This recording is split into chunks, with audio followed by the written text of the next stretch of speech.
The year began not with a bang, but with the rasp of a whetstone on iron. In a hill fort above the river Tame, where the land of the Cornovii brushed against the silence of the north, a young man named Bryn worked the edge of his father's scythe. The world was not new. It was measured in the turning of seasons, the depth of peat in the bog, and the stubborn endurance of oak. His father, Cador, emerged from their roundhouse, its wattle walls smelling of wood smoke and sour herbs. He squinted at the gray-bellied sky. "Sharp enough to shave the wind, boy," he grunted. Bryn nodded, running a thumb along the blade.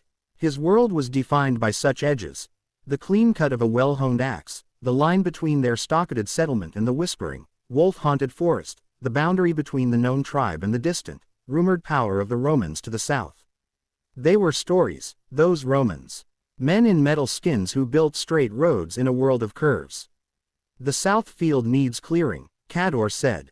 "The old alders stand. The spirits there are weak. It will be good barley land." Their work was a conversation with the land, not a conquest. They did not clear a forest.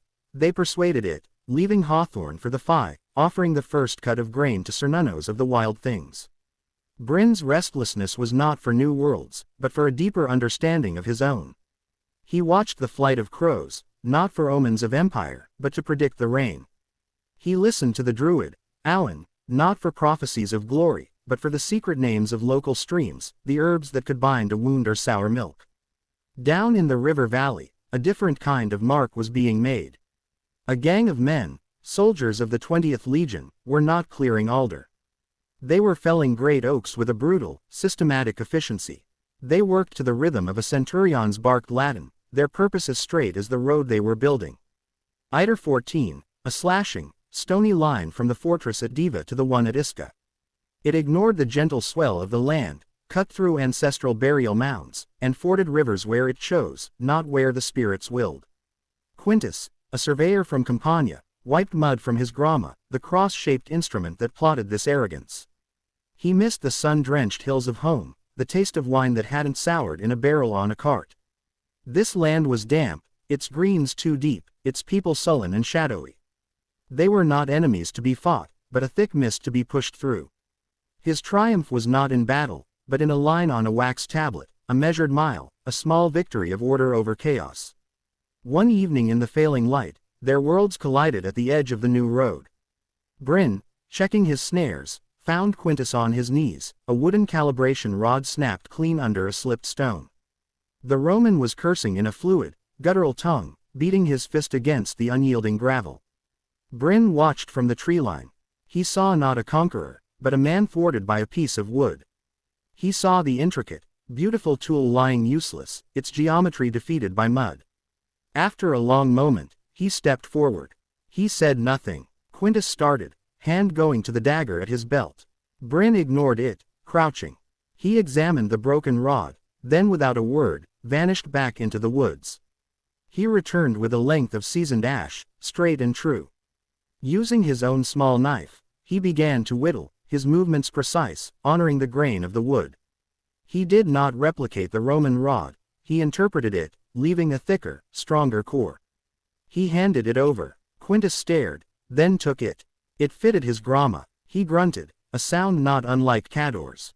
He fumbled in a pouch and held out a coin, a small, bronze stamped with the Emperor Domitian's dour profile. Bryn looked at the strange, hard face on the metal. He shook his head. Instead, he pointed to the grama, then to the setting sun, then made a questioning gesture with his hands. How? Quintus understood. Slowly, he demonstrated. He showed how the shadows on the cross could be aligned, how it teased a straight line from a crooked world. Bryn watched, his eyes capturing the principle, the marriage of shadow and intention. To Quintus, it was applied mathematics. To Bryn, it was a new kind of magic, a way of speaking to the distance itself. No words were exchanged that their minds could translate. But a transaction had occurred, deeper than commerce. Bryn had given the resilience of his land, Quintus had given the secret of a line. Bryn walked home in the dusk. He did not see a road of conquest. He saw a line, a terrible, powerful, fascinating line. It was not his. It would bring change as inexorable as a glacier. But he carried a sliver of its making in his mind. That night, by the fire, he took a piece of charcoal from the hearth. On a smooth piece of birch bark, he did not draw a wolf or a god. He drew 2 lines. The gentle, curving path to the river, and beside it, a stark, straight, ruthless line that cut towards a future he could not name. Cador looked over his shoulder. "What is that?" Bryn stared at the dark marks. "A new kind of edge," he said quietly. Outside, the wind shifted, carrying the scent of turned earth from the new-cut road. The year was 1900. The world was old, but it was about to be measured in miles.